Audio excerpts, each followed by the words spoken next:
많은 사람들이 경기가 좋아야 주식이나 부동산 등 자산 가격이 좋을 거라는 생각들을 하십니다. 특히 지금 같은 국면은 경기 펀더멘털도 펀더멘털이지만 유동성, 돈의 양이 많아지면서 자산 가격을 끌고 가는 이런 국면이기 때문에 반드시 경기가 좋아야 자산이 뜬다 이런 생각을 고집하실 필요는 없다고 봐요. 따라서 지금 가장 위험한 선택은 아무것도 하지 않고 오로지 현금만 보유하고 있는 것입니다. 그런데 저는 여러분께 추천하고 싶은 게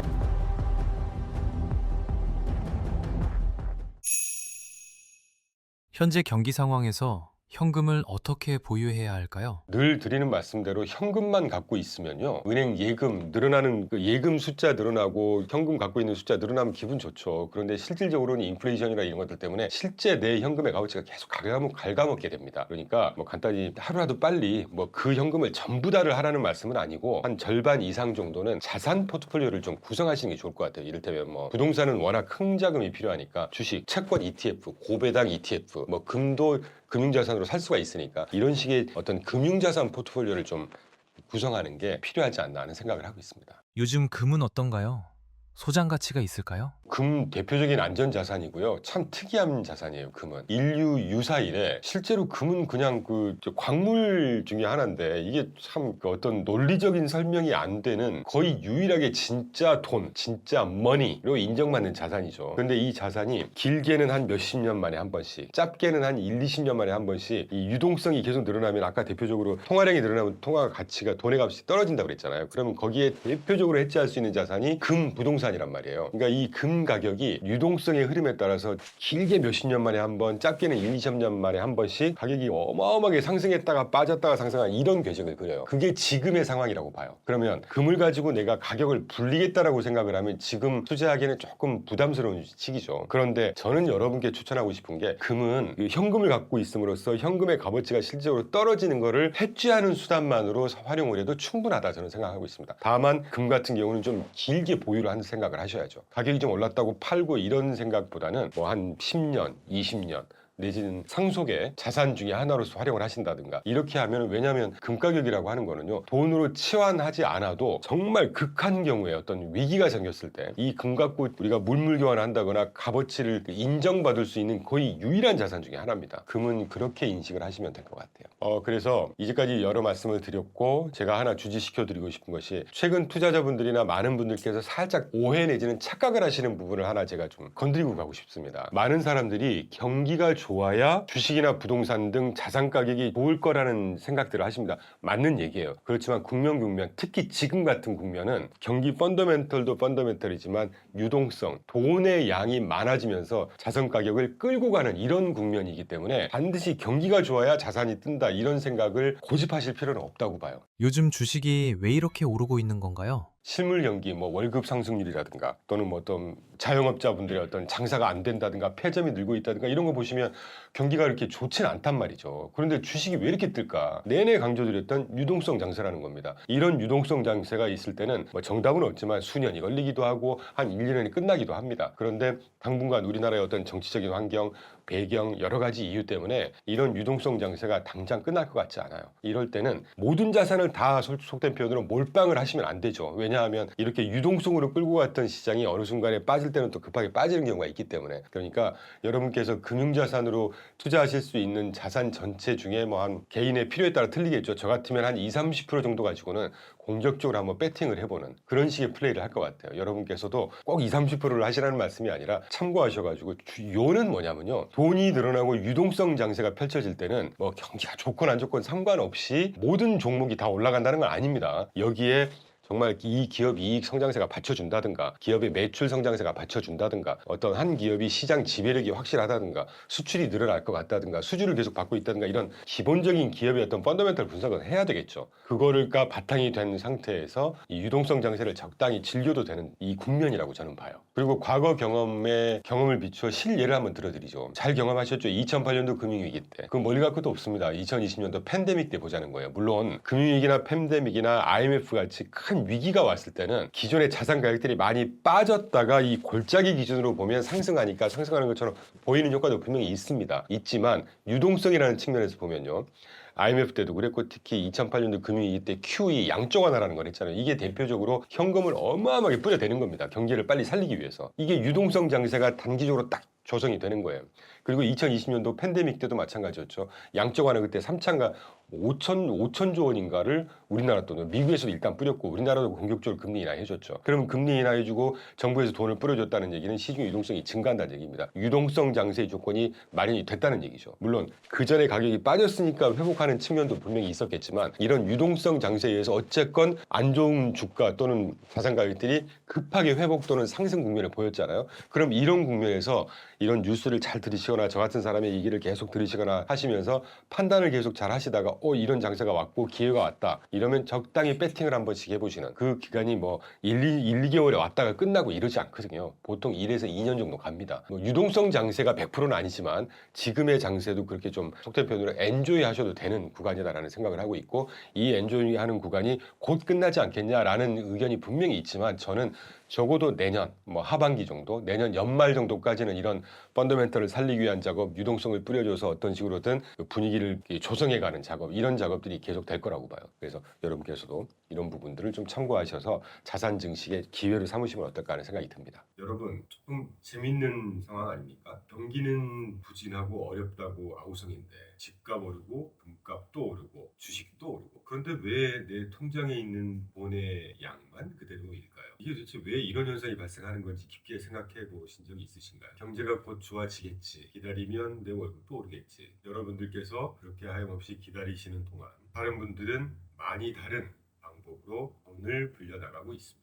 이거는 우연이 절대 아니고요. 지금 이런 시스템은 가만히 있는 분들, 즉 현금을 가만히 들고 있는 분들만 그런 분들만 뒤처지고 심한 표현으로 조금 바보가 되는 이런 구조로 설계되어 있는 거라고 생각하셔도 무방할 것 같아요. 오늘 영상에서는 경제 펀더멘털은 그닥 좋지 않은데 모든 자산들이 한꺼번에 다 가격이 상승하고 있는 이런 배경 이유를 한번 살펴보도록 하겠습니다. 돈의 가치라는 게 정확히 뭔가요? 돈이라고 하는 거는 경제가 굉장히 어떤 뭐 특이한 상황이 아니고서는 경제가 성장을 하고 시간이 갈수록 어떤 한 국가 경제 또는 더 크게는 이 지구상에 있는 모든 시장 경제 시스템을 가지고 가는 이런 국가에서는 통화량이 계속해서 증가하기 마련입니다. 이게 우아한 표현으로 통화량이죠. 이게 사실 돈이거든요. 돈도 모든 물건도 마찬가지예요. 찾으려는 물건이 계속 적어지는 반대로 그걸 더 사려고 하는 수요가 많아지면 그 물건의 가격은 풍기 현상을 겪게 되면서 올라가는 거잖아요. 반대로 이 물건이 굉장히 많아지면 찾는 사람 대비해서 남아도는 게 물건이기 때문에 가격이 어떻게 됩니까? 물건 가격이 떨어지는 거죠. 돈도 똑같습니다. 통화량 다시 말하면 돈이 계속해서 더 많아지게 되면 이 돈의 값어치도 떨어지는 거예요. 여러분 잘 아시겠지만 부동산에 투자하는 가장 그 기본적인 논리가 뭡니까? 돈은 계속 많아지고 인플레이션을 가장 잘 해지할 수 있는 게 실물 자산 중에 대표적인 부동산인 거잖아요. 왜냐하면 부동산 가격도 오르지만 이 부동산 가격이 오르지 않는다고 가정을 하더라도 돈의 가치는 상대적으로 떨어지니까 떨어진 돈을 가지고 같은 값어치의 부동산을 살 때 체감적으로 더 비싸지는 거잖아요. 그걸 우리가 이 통화 시스템에서는 부동산 가격이 계속 오르는 걸로 발현이 된다는 얘기죠. 그러니까 모든 자산, 뭐 부동산 할 거 없이 주식, 금, 저는 사실 최근 한 1년, 2년 동안 이 금값이 천정부지로 솟고 있지 않습니까? 최근에 조금 조정인지 이게 이제 대세가 꺾이는 건지는 두고 봐야 되겠지만 저희는 한 2년 전에 금 투자했다가 일실은 하고 더 이상은 투자를 안 하고 있긴 한데 두고 봐야 되겠지만 보통 위험자산들이 흔들리거나 빠질 때 금 같은 안전자산이 오르고 주식이나 위험자산이 오를 때는 이런 안전자산들이 가격이 이렇게 좀 덜 오르거나 빠지기에 마련이거든요. 왜냐하면 위험자산과 안전자산은 서로 이렇게 이 수요가 반대로 가기 때문에. 그런데 이거는 주식도 오르는데 금도 오르고 뭐 다르다는 얘기죠. 그러니까 이게 굉장히 특이한 시장인 거예요. 그래서 결국은 이게 공통적인 이런 상황에 모두 다 설명할 수 있는 원인이 뭐냐? 아까 계속 강조드리고 있는 돈의 가치, 돈의 값이 떨어지고 있다는 얘기입니다. 결국은 이게 인플레이션이라는 얘기죠. 그래서 조금 어려운 표현으로 미국 월가에서는 디베이스먼트 트레이드라는 이런 좀 신조어까지는 아니지만 새로운 어떤 용어가 지금 회자가 되고 있는 중입니다. 이게 어떤 뜻이냐면 베이스 하면 기초, 초석이라는 얘기잖아요. 그럼 그 영어 접두사로 디베이스라고 하면 이 초석 내지는 가치를 깎아낸다는 뜻입니다. 그러니까 디베이스먼트라고 하는 거는 아까 내내 설명드렸던 통화량이 계속 증가하면서 돈의 값어치가 떨어지니까 돈의 값어치를 해지하고자 돈의 값어치의 하락을 해지하고자 다른 실물 자산으로 계속 투자를 하고 있다는 현상 지금의 현상을 그래서 디베이스먼트 트레이드라고 얘기해요. 우리가 왜 그 엔캐리 트레이드도 일본 돈을 가지고 그걸로 해외 투자를 한다고 해서 엔캐리 트레이드라고 얘기하잖아요. 그런 것처럼 디베이스먼트 트레이드라는 얘기가 회자가 된다는 얘기는 오늘 저희가 다루고 있는 원의 값어치가 계속 떨어지면서 실물 자산이라고 한다는 거, 부동산, 주식, 이번 금 이런 자산들의 가격이 계속 뜨고 있다는 현상을 미국 월가에서도 인식을 하고 있는 상황입니다. 돈의 가치가 하락하는 이유는 뭘까요?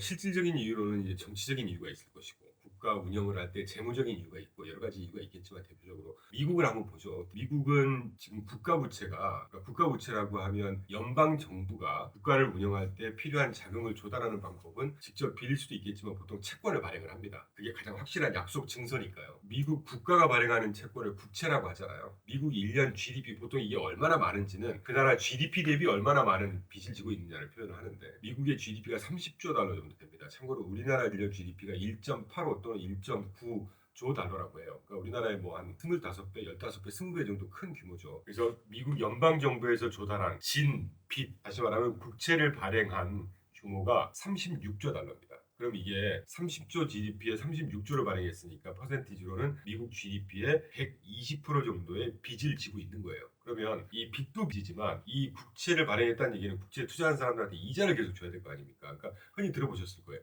1년 이자만 뭐 무슨 1000조? 뭐 100조, 1000조 어마어마한 우리나라 1년 그 예산보다 더 많은 걸 채권 투자한 이자로만 계속 주고 있다는 얘기예요. 그러면 뭐가 더 필요할까요? 달러를 줘야 되니까 달러를 계속 찍어내야 될 거 아닙니까? 그럼 달러가 양이 어마어마하게 증가하는 것이죠. 그러니까 여기서 미국과 다른 나라들의 경제 논리가 똑같이 적용되지 않는 아주 특이한 현상을 겪습니다. 우리나라에서 만약에 그 어마어마한 원화를 찍어냈다고 생각해보세요. 그러면 하이퍼 인플레이션, 초인플레이션, 물가가 엄청나게 뜰 것이고 우리나라 원화 값은 거의 정말 휴지 조각이 될 겁니다. 그런데 미국 달러는 그렇지 않아요. 그러니까 저처럼 이렇게 방송이나 유튜브에서 막 달러의 값어치에 대해서 막 비관적으로 얘기하고 미국의 기축통화 역할이 끝났고 망했다 좀 확대해서 가고 있는 겁니다. 지금 여러분 참고를 위해서. 이렇게 비관적으로 하는 사람들은 미국의 패권적인 지위를 잘 모르거나 인정하지 않는 분들이 그렇게 약간 곡해를 하는 경향이 있어요. 그런데 유일하게 미국은요. 아무리 많이 찍어내도 없어서 못 찾는 전 세계 사람들이 없어서 못 찾는 통화가 US 달러입니다. 그렇기 때문에 적어도 제가 볼 때는 한 향후 30년에서 50년 동안은 이렇게 굉장히 많은 달러를 계속 발행했는데 거고 또 계속 찍어낼 거예요. 계속 아마. 국가를 운영할 때 빚도 줘야 되고 이자도 줘야 되고 전 세계가 없어서 안 다니니까 에도 불구하고 US 달러 값은 그렇게 빠지지 않아요. 왜냐 미국은 유일한 패권국이고 기축통화국이기 때문에 그렇습니다. 이건 인정하고 가셔야 돼요. 자 어쨌든 미국에서도 어마어마하게 많은 달러를 찍어내고 있잖아요. 앞으로도 찍어낼 거고. 그리고 지난 7월 달에 오빠 법안 OBBB 감세안에서 부채 한도 상한을 더 5조 달러만큼 상향 조정을 했습니다. 그러면 단순한 얘기로 그 5조 달러만큼 돈을 더 찍어낸다는 얘기예요. 그렇게 되면 시중에 유동성이 많아지면 이 현금이 많아질 때 현금 갖고 살 수 있는 물건의 값들은 어떻게 될까요? US 달러 값은 어쨌든 싸질 거 아닙니까? 그러면 이 US 달러로 살 수 있는 물건, 아까 말씀드린 부동산, 주식, 금, 채권이건 뭐건 다 평균적으로 가격이 오르게 되는 것이죠. 분명히 미국 경제 펀더멘털이 탄탄한 것도 있고 뭐 M7을 대표하는 미국의 빅테크들 전 세계를 끌어가는 정말 민간 부분에서 패권적인 지위를 누리고 있는 기업들이 수익성이 좋아지고 이런 이유도 있겠지만 펀더멘털한 이유도 있겠지만 큰 한 상승의 원인의 축으로 이 US 달러 통화가 많아지고 상대적으로 값어치가 떨어지기 때문에 그걸로 똑같이 살 수 있는 주식, 부동산 가격들은 더 오르게 마련 아니겠어요, 상대적으로. 이런 이유가 분명히 있다고 봐요. 그리고 이제 정치적으로는 어떻게든 자산을 계속해서 가격을 높여주고 해야 미국의 은퇴자들, 우리나라도 마찬가지입니다. 국민들, 투자하는 사람들, 민심이라는 게 더 우호적으로 바뀌지 않겠습니까? 당연한 거 아니겠습니까? 우리나라 주식도 저는 그런 이유가 크다고 봐요, 지금. 뭐 이건 좋고 나쁜 거를 따지자는 문제가 아닙니다. 정권이 새로 들어섰습니다. 그러면 지지율을 높이거나 본인들의 정권의 어떤 뭐 우호적인 이런 여론을 조성하기 위해서는 가격을 계속 올려주는 것이죠. 근데 그게 또 나쁜 게 아니란 말이에요. 그러니까 투자한 사람들이나 국민들은 자산 효과, 이럴 때는 부가 계속 올라가는 이런 굉장히 좋은 뭐 선순환까지는 아니지만 그래서 모든 정치인들이 당연히 그렇게 생각을 하게 마련이죠. 그래서 정치적인 이유도 있을 것이고 제가 앞에 조금 지리하게 설명드렸던 뭐 경제 민간 부분의 어떤 경제적인 이유도 있을 것이고 그 외에도 많지만 대개 이런 이유 때문에 계속 올라가고 있고 마지막으로 중앙은행이 그러면 이제 어떤 국가의 정부든 돈을 찍어내는데 그 찍어내는 역할을 통화량을 조절하는 역할이 미국 같으면 연방준비제도, 연방준비 연은 우리나라 같으면 한국은행 이런 거 아니겠습니까? 연방준비제도나 이런 데서 통화량을 계속 증가시켜주기 위해서는 금리를 인하시키겠죠. 지난 22년도 인플레이션을 잡겠다고 금리를 5.5%까지 공격적으로 올렸다가 1년 22년 내내 모든 주식이 빠졌습니다. 그러다가 이제 23년, 24년 이 금리가 보금리였음에도 불구하고 통화량이 계속 늘어났단 말이에요. 그러니까 이 주식이 엄청 떴고 물론 뭐 펀더멘털도 워낙 좋았고 그래서 22년, 23년, 24년도에 미국 경기가 고금리 때문에 분명히 이제 좀 힘들어질 것 같은 그런 상황이 단적으로 조금 있었거든요. 그러니까 이제 중앙은행에서 인플레이션이 적당히 어느 정도 잡힐 때까지 기다렸다가 저는 23년도 하반기라고 보는데 그때부터 이제 완화 스탠스로 살짝 돌아요. 완화 스탠스로 돌았다는 얘기는 시중의 유동성을 다시 본격적으로 증가시켜줄 수 있는 금리 인하 스탠스로 피벗을 하기 시작했다는 얘기입니다. 그러면 똑같은 얘기로 금리 인하시켜주면 시중의 유동성 늘어날 거고 시중의 유동성 늘어나면 달러값 값어치 떨어질 거고 또는 그렇게 시장 참여자들이 예상을 할 거고 그걸 해지하기 위해서 상대적으로 더 가격이 올라갈 수밖에 없는 실물 자산, 부동산, 채권, 주식, 이븐 금까지도 계속 오르고 있는 것이고 제가 이 중앙은행의 금리 인하 피벗을 말씀드린 이유는 지금이요 여러분 이 펀더멘털이나 기업 이익이라든가 이런 거에 의해서 펀더멘털한 상승도 분명히 효과가 절반 이상은 있을 겁니다. 미국 주식이든 뭐 한국 주식은 조금 뭐 경우에 따라 틀리긴 하지만 하여튼 그런데 분명한 거는요. 우리가 이 주식이라든가 자산을 투자를 한다고 할 때 경제의 흐름도 굉장히 중요해요. 저는 경제학도고 지금도 박사과정을 하고 있는 사람으로서 자산의 가격을 전망하고 투자 전략을 수립하는데 가장 중요한 밑바탕으로 삼고 있는 게 경제 펀더멘털 분석입니다. 그런데 경제 펀더멘털 분석에도 불구하고 국면별로 사이클별로는 지금까지 설명드렸던 유동성의 힘으로 주식이 또는 자산 가격이 올라가는 걸 절대 하시면 안 됩니다. 우리가 그 기회를 잘 포착해서 즐기면 되는 것이거든요. 지금이 딱 그런 시기에 살짝 걸쳐 있다는 느낌이 들어요. 왜냐하면 제가 자료는 오늘 아쉽게 안 갖고 왔는데 2000년 초반에 전 세계 중앙은행들이 대거 완화 사이클로 진입을 한 적이 있었어요. 그때 2000년 초반에 닷컴버블 붕괴되고 전 세계 경제가 굉장히 힘들었습니다. 그러면 경제를 살려주기 위해서 중앙은행들은 어떻게 할까요? 금리를 계속 대대적으로 인하시켜주겠죠. 그 사이클이 한 번 있었고요. 그때 당시에 전 세계 중앙은행이 금리를 인하한 횟수를 가지고 직관적으로 딱 JP모건에서인가 자료를 만들었는데 2000년 초반에 200회인가를 전 세계 중앙은행들이 한꺼번에 대거 금리 인하시켰다고 합니다. 그런 이후에 한 10년 있다가 2008년도 금융위기 겪고 나서 그 이후에 굉장히 힘들었던 시기였잖아요. 그럼 이제 다시 경기를 살려주기 위해서 어떻게 하겠습니까? 중앙은행들이 금리를 또 대거 인하시켰습니다. 2010년 즈음에서 두 번째 뭐라고 할까요? 대규모 완화 사이클로 그때 진입을 한 적이 있었어요. 또 그때 뭐 180편가를 인하시켰다고 하고 그리고 한 15년, 20년 있다가 지금이 2022년 인플레이션 파이트 기간 지나고 23, 24년 지금까지 전 세계 패드가 중앙은행이 지난 9월달, 10월달 지난주 금리 인하 2번 시켰잖아요. 1년 만에. 그런데 전 세계 중앙은행 뭐 언론 보시면 아시겠지만 ECB, 유럽 중앙은행이라든가 일본, 뱅크 오브 재팬이라든가 우리나라 뱅크 오브 코리아, 이븐 뱅크 오브 차이나 중국 인민은행에서도 마찬가지입니다. 사실 연준이 가장 스팟라이트를 받는 가장 중요한 기관이라서 그렇지 가장 늦게 인하 사이클에 조인했거든요. 한 2년 전부터 전 세계 중앙은행들이 대거 금리를 인하시키면서 굉장히 완화적인 스탠스로 지금 막 완전히 스탠스를 바꿨습니다. 그러니까 지금 뒤늦게 우리나라는 상승을 하긴 했지만 중국도 그렇고 유럽도 그렇고 전 세계 모든 주식시장이 지금 굉장히 화랑이에요. 그런데 여기서 제가 한 가지 설명드리고 싶은 건 두 가지입니다. 이 완화 사이클이 곧 끝날 거다. 이건 변동성 내지는 단기 조정에 불과해요. 지난 4월 8일 이후에 그 S&P 500이 거의 뭐 30몇 프로가 상승했습니다. 코스피만 해도요. 올해 YTD로 지금 거의 75% 이상 상승했어요. 그거 며칠 조정받는 게 뭐가 중요하냐는 거죠. 이건 저가일수 기회다라는 말씀을 간단히 좀 드리고 하여튼 그래서 지금이 2000년 초반, 2010년 즈음 그리고 세 번째 단기적으로 우리가 볼 수 있는 전 세계 중앙은행이 통화량을 어마어마하게 늘려주면서 완화 스탠스로 가고 있는 지금 어떻게 보면 굉장히 우리가 좀 즐겨도 되는 구간이라고 저는 봐요. 그러면서 국가 경제별로 틀리겠지만 미국 경제 탄탄하고 우리나라도 최근에 제가 스탠스를 바꿨는데 비율을 바꿨는데 우리나라 경기도 그렇게 나쁜 뭐 경기 펀더멘털이 굉장히 좋다고 할 수는 없지만 소수 몇 개 종목들은 상당히 뭐 주가 상승을 이제까지 공격적인 어마어마한 상승을 뭐 정당화할 수 있는 이런 펀더멘털이 몇 개 보이더라고요. 그러니까 그런 것들 잘 설명을 하시면 충분히 즐겨도 되는 시장이다. 그리고 이 강세장, 이 상승장이 저는 적어도 내년 하반기까지는 갈 거라고 보고 있습니다. 특히 미국 시장 기준으로 했을 때. 오늘의 이야기의 핵심을 다시 한번 정리해 드리겠습니다. 첫 번째, 실물 경제가 나쁘면 자산 시장도 나쁠 것이라는 고정관념을 버리셔야 될 필요가 있다고 봅니다. 두 번째, 지금 현재 대부분의 자산들이 상승하고 있는 이유는 실물 경제의 성장이라기보다는 공격적으로 뿌려지고 있는 돈의 양, 유동성의 힘이라고 생각하고 있습니다. 세 번째, 지금 같은 현상은 내가 투자한 자산들의 가격이 오르는 것도 분명히 있겠지만 그에 못지않은 효과로 현금의 값어치가 떨어진다는, 다시 말하면 디베이스먼트 트레이드 성격이 좀 세다고 봐요. 그래서 이러한 유동성 장세는 언제가 될지 모르겠습니다만 인플레이션이 정말 다시 문제가 돼서 중앙은행이라든가 정부가 긴축 모드로 가기 전까지는 당분간 유지될 거라고 보고 있어요. 따라서 지금 가장 위험한 선택은 아무것도 하지 않고 오로지 현금만 보유하고 있는 것입니다. 돈의 가치 하락에 대비해서 여러분의 소중한 자산을 꼭 다시 한번 점검해 보시기 바랍니다. 오늘 영상은 여기까지고요. 내용이 도움이 되셨다면 구독과 좋아요 부탁드리겠습니다. 감사합니다.